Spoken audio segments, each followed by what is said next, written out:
Good day, dear students. Today we will continue with the play Mother's Day. Uh, just a little bit of a recap before we move on further with the play. We have seen so far that this is a story of Mrs. Annie Pearson and her family, her husband and her two children, and a neighbor of theirs, that is Mrs. Fitzgerald. The situation in Mrs. Pearson's house is not so good because she is a neglected mother as well as a neglected wife. Her family members think that just because she is a housewife, it is her responsibility and her duty, in fact, to look after them and to provide all of their needs. And she receives no thanks or any appreciation for that in return. And the family members also believe that the house is like a hotel. They go outside, they do their work, they come back, they eat something, and then they're out again. And when there's nowhere else to go, they come back home at night. So she feels very left out by her own family members whom she loves so much, and she feels like an invisible soul and like a servant in her own in her own house. And Mrs. Fitzgerald is a neighbor, and she understands what Mrs. Pearson is going through. Mrs. Pearson is too nice to even openly tell her family that they are mistreating her and that she's upset and even overworked so many times. But Mrs. Fitzgerald, she decides that the family needs to be put right. They need to understand what they are doing to their mother and the wife, and they need to pay more attention to her and treat her as a human being, because after all, as a housewife, she does a lot of work, and it's not fair that it's not taken into consideration, and that she's forever taken for granted. And as a result of this, Mrs. Fitzgerald decides that they should exchange spirits, because Mrs. Fitzgerald knows a little bit of magic. So they exchange spirits so that now Mrs. Fitzgerald's spirit is in Mrs. Pearson's body, and vice versa. That is, Mrs. Pearson's spirit is in Mrs. Fitzgerald's body. And so, of course, the real Mrs. Fitzgerald in the body of Mrs. Pearson stays back in the Pearson house, and she confronts the family members one at a time and she sets them right. So far in the play, we have seen that she's already confronted the daughter, that is Doris Pearson, and because Doris Pearson wanted to go out on a date with Charlie Spence, and she wanted that her mother should iron her yellow silk dress. Obviously, the real Mrs. Fitzgerald, who is in the body of Mrs. Pearson, is not fine by that, and she makes it very clear that it is not her duty to iron somebody else's clothes, and that she also is tired. It's not just Doris who goes out and works and comes back home tired. Mrs. Pearson, who's at home the entire day, is also working, so she's equally tired, if not more. All right. She of course, they have another conversation going on, and she points out a lot of flaws in Doris Pearson. After a while, Cyril Pearson, that is the son, he walks in, and he also demands that his tea be served to him, and Mrs. Pearson says that no tea is ready, and if he wants some tea, he should go ahead and make it himself. Even he is surprised by this uncanny behavior put on by Mrs. Pearson, because their mother so far has always been very polite to them, very gentle with them, very understanding. She's sacrificed a lot for them, and she's never asked for anything in return. So this behavior is completely like a surprise to them, if not a shock. And of course, she's not going to keep quiet, and she's not going to back down. They try to attack her verbally, but she is not deterred, and she tries to show them that they are wrong in the way that they've been treating their mother, and that she demands to be treated with a lot more respect and consideration. And in today's class, we are going to be looking at how she tackles George Pearson. George Pearson is the husband. All right, so let's stop right there. Today, we're just going to be taking that part. So we are told George Pearson enters left. He is about 50, fundamentally decent but solemn, self-important, pompous. Preferably, he should be a heavy, slow-moving type. He notices Doris's tears. So Doris was in the room at that time, and she's still crying. She's in a wrap. She's getting ready to go out for her date with Charlie Spence. But they had another argument, and she starts crying again. And we are told that the father notices his daughter crying. But a little bit about him as well, that he is a very solemn self-important and pompous type. So he walks in such a way that he believes he is a great human being and he needs to be treated with respect. But the people around him don't necessarily agree. That is what we mean by solemn, self-important, and pompous. Pompous, same thing. It means it conveys somewhat the similar emotion. Okay. Now, George says, "Hello, what is this? Can't be anything to cry about." So he says, "Whatever it is you're going through, I'm sure it's not so bad. Why are you crying? You know, that's a bit too much." Doris, through sobs, she says, "You'll see." She's still weeping and she tells her father, "You'll see, you'll come to know what it is." Doris runs out left with a sob or two on the way. George stares at her a moment, then looks at Mrs. Pearson. George says, "Did she say you'll see?" Mrs. Pearson says, "Yes." George, "What does she mean? Sorry, what did she mean?" Mrs. Pearson, "Better ask her." So, she's not here. She makes it very clear that she's not some sort of a servant, to respond to every question that everybody has. And it's not her business. So she says, if you want to know what she means, go and ask her. Why are you asking me? And then George looks slowly again at the door, then at Mrs. Pearson. Then he notices the stout that Mrs. Pearson raises for another sip. His eyes almost bulge. Now you can imagine the scene. The husband has never seen his wife drink, especially not during the day. Maybe at night for a few occasions, maybe, but drinking during the day is definitely not his wife. He knows this very well. So now that he sees her drinking that stout, he's surprised and he suddenly looks at her and his eyes almost pop out, like, what on earth is going on? And then he says, "Stout?" And she says, "Yes." George is amazed. "What are you drinking stout for?" Mrs. Pearson says, "Because I fancied some, because I liked some, I wanted to drink it, so I'm drinking. No big deal." George says, "At this time of day?" Mrs. Pearson, "Yes, what's wrong with it at this time of day?" And George says, he's bewildered. He says, "Nothing, I suppose, Annie, but I've never seen you do it before." And Mrs. Pearson, she says, "Well, you're seeing me now. So forget it that you've never seen me drinking stout before, but you're seeing it now. So take it, accept it."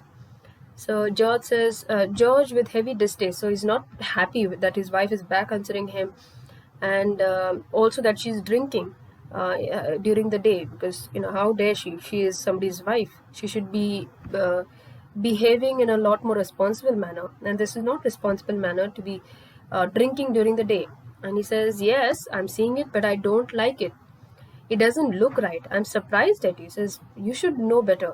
You're a mother. Look at you. Look at how you're behaving." And Mrs. Pearson says, "Well, there ought to be a nice change for you." So she says, "Nice that you're surprised at me, because otherwise you don't even care about what I am doing, or you really have no time for me. So nice that I have surprised you today. It's nice to know." Um, George says, "What do you mean?" And she says, "It must be some time since you were surprised at me, George." So she's saying, as your wife, I need to have some sort of attention from you, some sort of acknowledgement, something, some sort of affection from you. But you don't even bother. You neglect me completely. I'm just there. You come here, you want some work from me, you take that and you go. But, as your wife, do I not need more than that from you? And here it may be a bad surprise, but at least you're surprised. And it's nice to know that you're surprised with me, that you care about me, and, something about me interested you. And then George says, "I don't like surprises. I'm all for a steady going. You ought to know that by this time. By the way, I forgot to tell you this morning I forgot to tell you this morning I wouldn't want any tea. Special snooker match night at the club tonight, and a bit of supper going. So no tea." So he says, you already know me. I don't like surprises. So you drinking stout may be a surprise, but I'm not pleased with it at all. Sorry. I'm not pleased with it at all. And by now you should know it, because we have been married for so many years. You should know what I like and what I don't like, and you should behave accordingly. And by the way, I forgot to tell you that don't make tea for me, and because I'm going to go to the club. There's a snooker match, and I'm going to have dinner there itself. So I'm not going to be drinking any tea. So, see, this is another thing that he should have informed his wife in the morning. He knew that he was going out for a special match. Special matches don't happen all of a sudden. So he knew that he was going to go. But he forgot to inform his wife. And why did he forget to inform his wife is he doesn't really care about her. He believes that, okay, she's a housewife. She's got all the time in the world. It's not important to inform her. You know, that's the kind of attitude and that's the kind of image that he has about his wife. All right. So here very casually he says that so I don't want tea, I'll be going to the club. And Mrs. Pearson says that's all right, there isn't any, don't worry, just chill. There anyway isn't any tea in the house. I've not made any tea. Now here he's a bit astonished, he's a bit surprised. He says, you mean you didn't get any ready? And Mrs. Pearson says, yes, and a good thing too, as it turned out. So she says, yeah, why you so upset that I didn't get any tea ready? It's after all a good thing, no? Because anyways you didn't want it. So case closed. Why are you arguing about it? But George is aggrieved. He's upset. He says, that's all very well, but suppose I'd wanted some? And this is getting a little ridiculous. So Mrs. Pearson says, my goodness, listen to that man. Annoyed because I didn't get a tea for him that he doesn't even want. Ever try that at a club? And George says, tried what at a club? Going up to the bar and telling them you don't want a glass of beer, but you're annoyed because they haven't already poured it out. Try that at them and see what you get. So here you can understand the kind of relationship that the husband and wife share. The husband, that is George Pearson, believes that the wife has got to do everything according to his likes and dislikes, and she has to keep everything ready for him.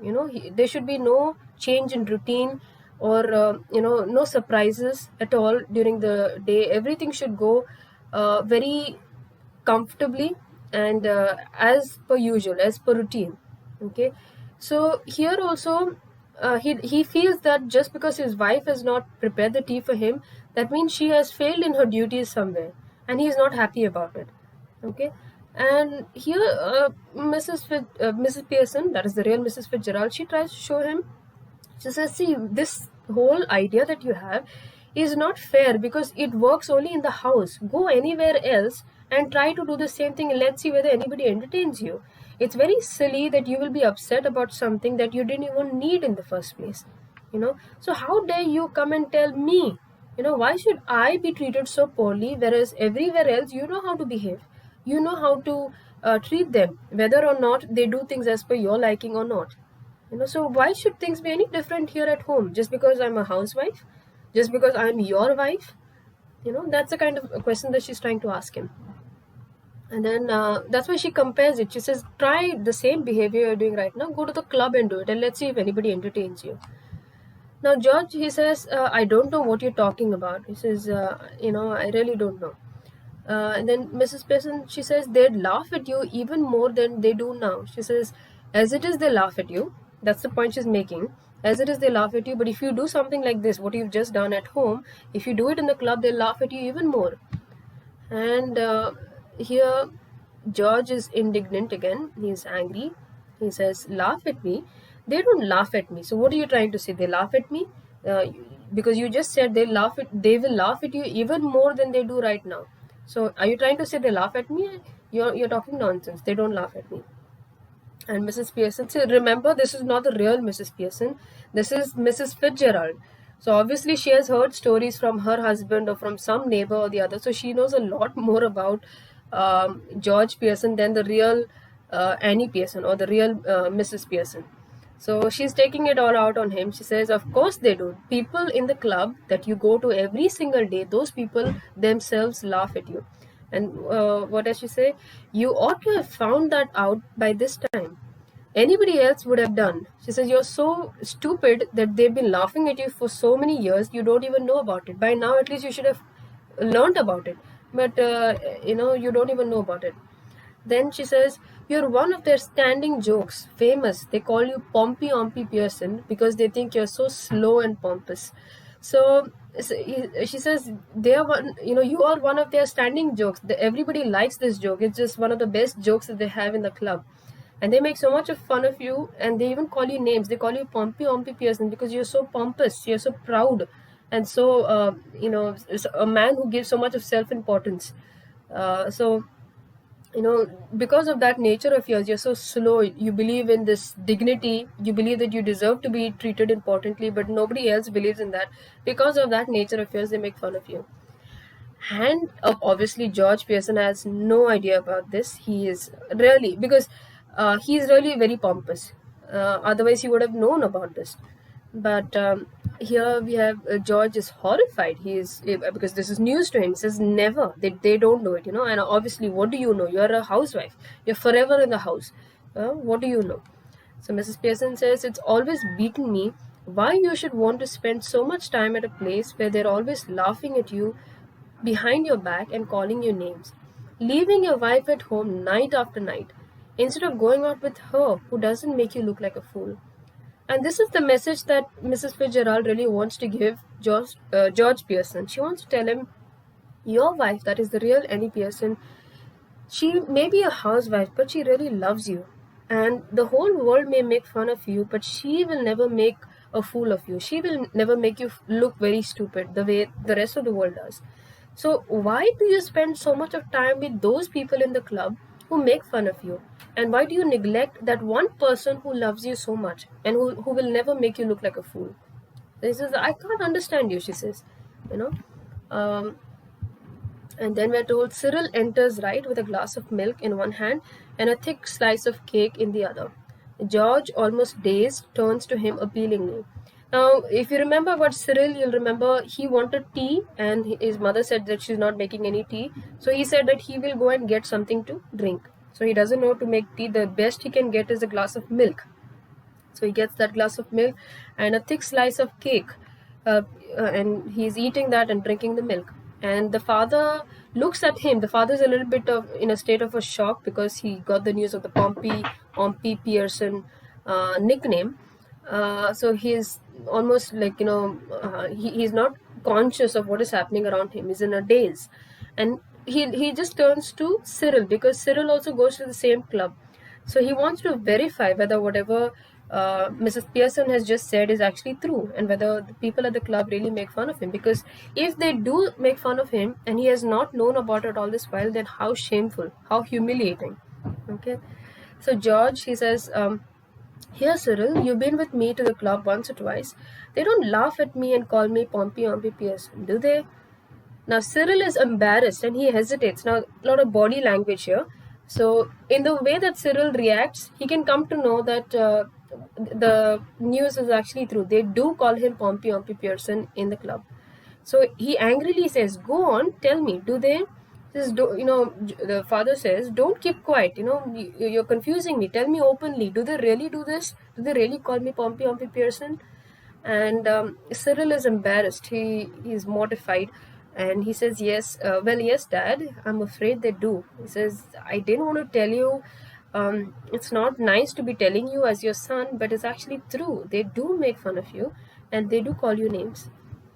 And George slowly looks from one to the other, staggered. So he's shaking. He's shocked, and obviously, poor guy. But in a way, it's the truth. So George, he slowly says, "Well, I'll be damned." He says, how humiliating is this that everybody else knows but me that I've been made fun of by these very people that I go to meet every single day. And then George exits left slowly, almost as if somebody had hit him over the head. So, still in a state of shock, very slowly he moves out of the stage. Cyril, after watching him go, turns indignantly to Mrs. Pearson. So, very angrily, he turns towards his mother. And Cyril says, now you shouldn't have done that, Mum. That's not fair. You've hurt his feelings, and mine too. And Mrs. Pearson says, sometimes it does people good to have their feelings hurt. The truth ought not to hurt anybody for long. If your father didn't go to the club so often, perhaps they'd stop laughing at him. And Cyril very gloomily, very bleakly says, I doubt it. So from this part, we just know that George Pearson has been made fun of so much, and people at the club like making so much fun of him that even if he stops going to the club now, they won't stop. He is just one of their favorite jokes, and they won't give up on him that easily. And Cyril also knows this. Okay, and but at the same time, Cyril believes that it is his mother's fault. Cyril believes that his mother should have kept quiet, and mother should have respected the ego of the father. She did not need to tell him the truth. But Mrs. Pearson says the truth helps people. It's not a good idea to hide the truth. And if your father, does not get the respect that he thinks he gets, then he needs to know about it. And of course, the conversation goes on. Mrs. Pearson very severely, she says, possibly you do, but what I doubt is whether your opinion is worth having. What do you know? Nothing. You spend too much time and good money at greyhound races, dirt tracks, and ice shows. So she says, you know what? I don't want your opinion whether my telling your father the truth was a good idea or not. I don't want your opinion. Why? Because what do you know? After all, you're very stupid. What you do is you spend all of your money on greyhound races. Greyhound races are by the way, greyhound is a dog, a breed of dogs, and in the UK especially, there are these races run by these dogs, so you can bet your money on it. Dirt track races are also you probably know what dirt track races are. Those cars and those dirty tracks that you have, and ice shows are ice skating shows that they have. So you go there and you spend all of your money on that. That's a very that's a very silly way or spending your money. So what do you know? You're so stupid. You should not be giving me opinions. And Cyril very sulkily says, well, what if I do? I got to enjoy myself somehow, haven't I? So she says, what is your problem if I go and spend my money wherever I want? I have to enjoy myself. So I enjoy going to these races and betting on these races. So what's your problem? And Mrs. Pearson says, I wouldn't mind so much if you were really enjoying yourself. But are you? And where is it getting you? There's a sharp, hurried knocking heard off left. And Cyril says, might be for me, I'll see. So the one thing she confronts him is that she says, you think you're having fun doing all these silly things, but the question you really need to be asking yourself is that, are you really doing this for fun? Or are you doing it because everybody else is doing it and you're just trying to fake the fact that you're having fun? And of course, where is it getting you? Is it very productive? These activities that you have, is it very productive? That's what she asks him. And suddenly we are told that there is a knock at the door, and Cyril goes and he says, I'll check who's at the door. So Cyril hurries out left. In a moment, he re-enters, closing the door behind him. So he has seen who's at the door and he comes back. And he tells his mother, it's that silly old bag from next door, Mrs. Fitzgerald. You don't want her here, do you? So this actually is the height of how funny this play is getting, because we as readers know that Mrs. Fitzgerald is right here in the body of Mrs. Pearson, and Cyril obviously he doesn't know what's happened.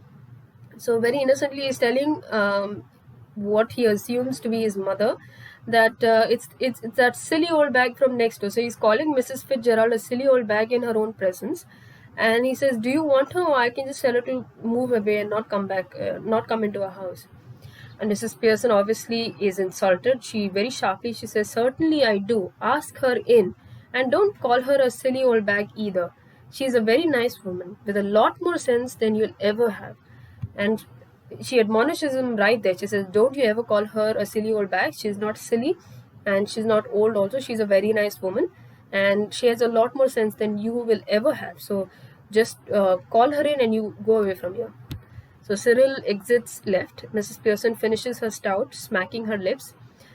She's licking her lips. Cyril re-enters left, ushers in Mrs. Fitzgerald, who hesitates in the doorway. So ushering her, he's trying to lead the way towards the house, and he tells her, please come, make yourself comfortable. And Mrs. Fitzgerald, that is the real Mrs. Pearson, she hesitates in the doorway. So she's a little nervous, she's all anxious, she doesn't know what is the situation, and she also has not fully accepted the fact that she has, or that she looks like Mrs. Fitzgerald. So she's that's still uncertain and unsure kind of Mrs. Pearson in Mrs. Fitzgerald's body. So Mrs. Pearson says, come in, Mrs. Fitzgerald. And Mrs. Fitzgerald, that is the real Mrs. Pearson, she is moving to the left center very anxiously. She says, I just wondered if everything's all right. So she can't even make full sentences because she's so anxious. She really doesn't know what she should be saying. but her anxiety got the better of her. She really wanted to come and see whether everything is okay, whether her family is safe, and whether Mrs. That is the real Mrs. Fitzgerald is also okay. So that's why she's come. And obviously they had decided this also at the start. Mrs. Fitzgerald had told her, if you want, you can just come and check. If I give them too much of a dose, you can just come and check. So this is exactly what is happening right now. So Cyril, he when Mrs. Fitzgerald asks if everything is all right, he very sulkily he says, "No, it isn't. Nothing is all right in this house." And Mrs. Pearson very sharply she says, "Of course it is. You be quiet." She says, "Everything is fine. You, Cyril, you be quiet." Cyril very indignantly and loudly says, "Why should I be quiet?" Obviously he's not finished that argument with his so-called mother, so he gives it back to her. He says, "Why should I be quiet? It's actually a fact that nothing is fine in the house. My sister is crying. You have insulted my father. You've insulted me also, and now you're saying that everything is fine. Nothing is fine, and I will not be quiet about it." So Mrs. Pearson says, uh, uh, "Because I tell you, you silly, spoiled young Python." Okay, so because he says, "Why should I be quiet?" She says, "Because I'm saying it. Because I'm your mother. I'm saying it. You should obey me. You're a silly and you're a spoiled young Python. Python is more like a stupid person. You're an idiot." That's what she's trying to say. She's abusing him, and he says, "You better keep quiet." Mrs. Fitzgerald, protesting nervously, this is the real mother here. So she says, "Oh no, surely," and she's about to say something, but Mrs. Pearson, that is the real Mrs. Fitzgerald, she stops her and she says, "Now, Mrs. Fitzgerald, just let me manage my family on my own way, please." She says, "You don't interfere. I'm doing something here. You don't come and spoil anything. So let me handle my own family in my own way." Um, then Mrs. Fitzgerald says, "Yes, but Cyril," and see, she's the real mother, so she has the habit of calling her children and her husband by their first name, as is usual. Because abroad, you will not call someone by their first name unless you're very close to that person. So, in this case, neighbors don't necessarily, call each other by their first name. Okay, but especially they are not very close to Mrs. Fitzgerald, the children and the husband. So, when Mrs. Fitzgerald says Cyril is not happy about it. So he is sulky and glowering. He says, "Mr. Cyril Pearson, to you, please, Mrs. Fitzgerald." So he says, "You better call me, very formally, refer to me very formally, call me by my full name. You don't know me well enough to call me by my first name." So he says, and you see, he's actually angry with his own mother. He just takes out that anger on Mrs. Fitzgerald here. Okay, so after he says that, he just stalks off into the kitchen. He just angrily moves out and goes into the kitchen.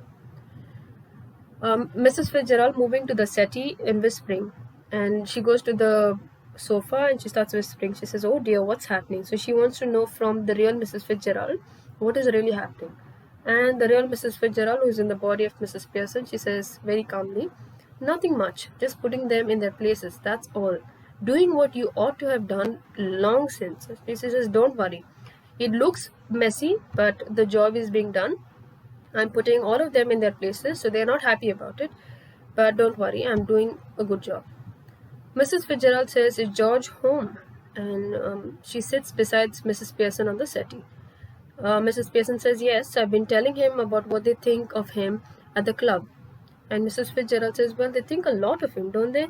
So Mrs. Fitzgerald, that's the real Mrs. Pearson, she's so innocent, and she kind of hero worships her own husband. She has no idea that outside everybody makes fun of him because he's so pompous, he's so proud, and he believes that he's very important. Because of that nature of his, everyone makes fun of him.